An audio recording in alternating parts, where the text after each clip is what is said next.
Well, we're going to do a really fun, easy exercise right now. It's called the painting behind exercise, and it's a great way to put in a lot of values and get you thinking about values in your picture. So I've just riffed a little sketch of a woods with trees. Those are not anatomically correct trees, just designs, just shapes. And now I've come up with a solution. I've added green paint to water to make a puddle, and I've stirred the paint really well in the puddle, and I'm just painting behind the shapes that I've drawn with a sable brush. I'm working on regular watercolor paper. It's 100% cotton. It's Arches, 140-pound cold press, but any kind of 100% rag content paper will do.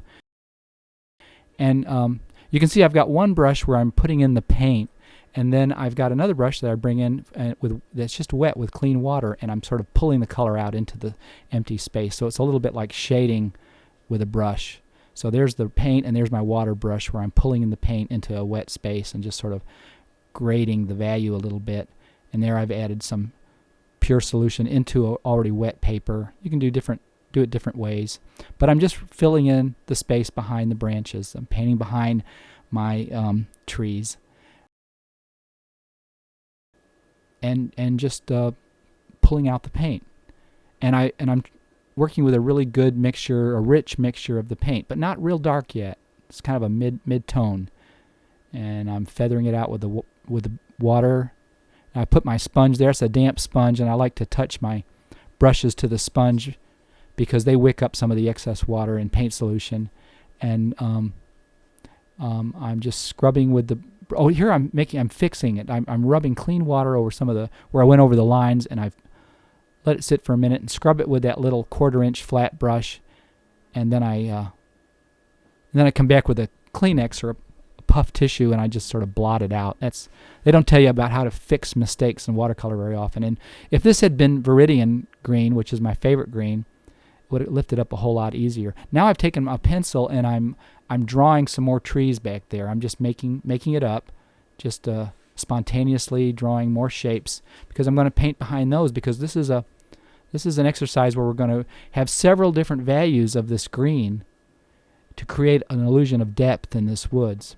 And so you can see that was a slightly darker. There's my first value, and now I've added more pigment to the solution, and you can see it's a much darker value I'll be working with now.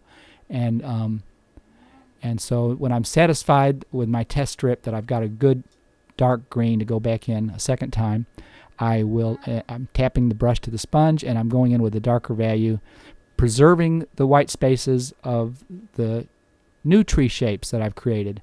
And there I am painting behind all the negative spaces except for the shapes of the new sets of trees that I've done in the background.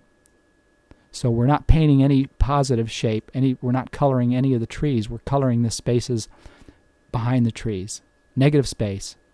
It's a great negative space exercise. And if you ever need an exercise to sort of push you quickly into right brain mode, this is a good one for that, because you'll start getting time sort of slows to a stop here as you're working with this kind of an exercise, and the shapes and patterns just sort of take over, and it becomes enjoyable to play with the brush. And again, this is a speeded up video.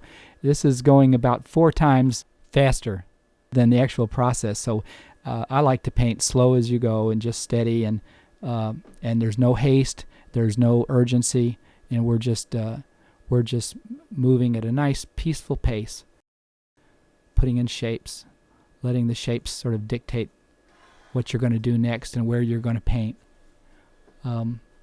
And there I am cleaning up. You know, I'm getting where I'm kind of satisfied with the design, and I'm cleaning up some edges again. Anytime I think it's important for watercolor painters to clean up after themselves, and if you have gone over a line, it's a good idea to run back over it with a clean brush and blot out the mistakes to keep things nice and clean and crisp, and keep crisp silhouettes and crisp edges. And I'm not nearly careful enough with that sometimes. now I'm painting yet some more tree shapes. I'm drawing rather with my 6B pencil, soft carbon, and because I still want to push back into the woods a little more with another backdrop of trees.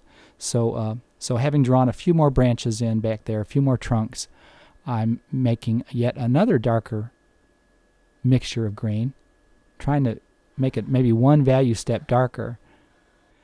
And you can go as dark as you want. Make that woods as deep and dark and mysterious as you care to. So I hope you've enjoyed this little value painting exercise. For more great painting tips and videos, check out my blog at epaintinginstruction.com.